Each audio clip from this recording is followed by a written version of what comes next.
Hi, my name is Mark Treyger. I'm the proud son of immigrants. My parents came to this country from Ukraine in 1979, and I guess with a typical immigrant story, they came here with no money, but lots of luggage and dreams for their family. And I was born 3 years later, first generation born American in Brooklyn, New York. Actually born in Brookdale Hospital, but born and raised in Bensonhurst, Brooklyn. And my parents always taught me you're going to have to work hard, take education seriously, play by the rules, have faith, and success will always be possible. And those are the values that I've lived by growing up. And at the age of 18 years old, I had the good fortune of meeting my assemblyman, who was William Colton, who I came in looking to give back to a community that gave my family and me every opportunity we could have hoped for. And so he taught me that public service begins with an honest desire to help people. And those are the values I live by with regards to public service and politics. And I've also followed in the footsteps of my father and also became an educator.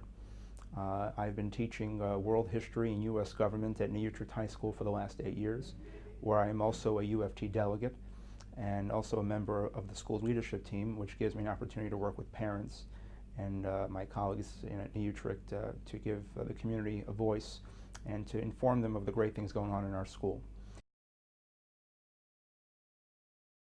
What I've learned is that success is really not possible without having a team around you. And one of the first major fights that we organized around was violence at Lafayette High School, which is a high school in Bensonhurst.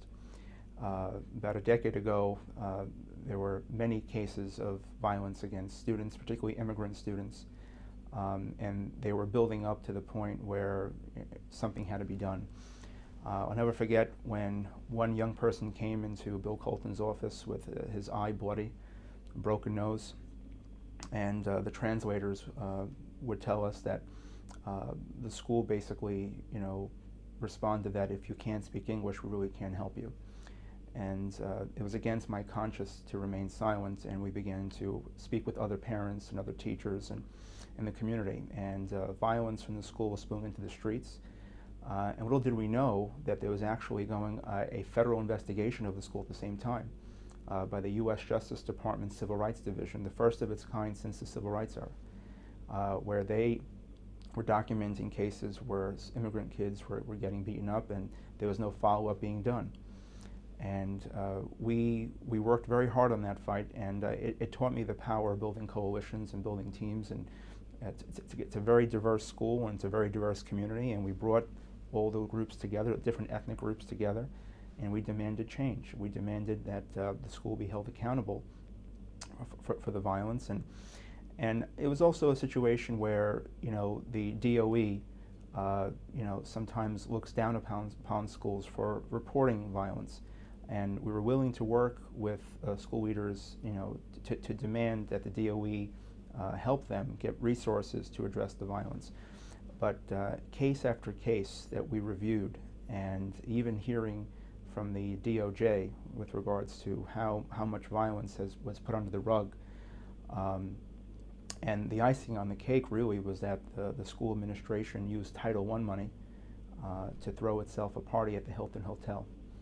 And that's what ultimately did them in. And eventually there was a change in leadership, and today if you go by the school, there's been a lot more changes done to it, but it is night and day different. So to me, being able to work with people, being able to say that we brought about a safer learning environment for our young people, and that there's not brawls breaking out in the streets anymore, that's a major accomplishment, not just for me, but for our community. I was able to sleep a little bit more than I've been able to sleep the past year, but it was a very surreal moment, and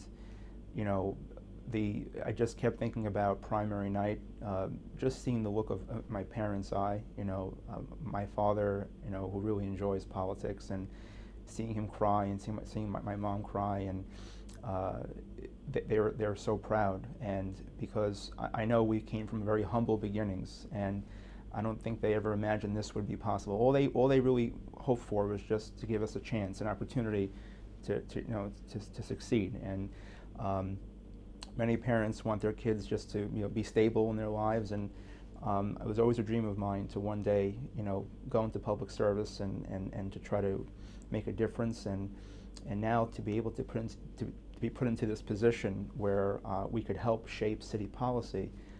It was just very surreal, and I just thought back that morning after. I just thought back to where we all began, where it all just started from. Just immigrant family, working hard, going to school, trying to do the right thing, and it was.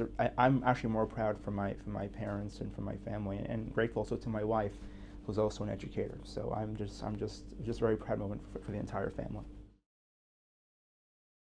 My students, I guess, would say, I take this stuff very serious, and they would, I always bring them current events and so forth, and I do impersonations of some former presidents.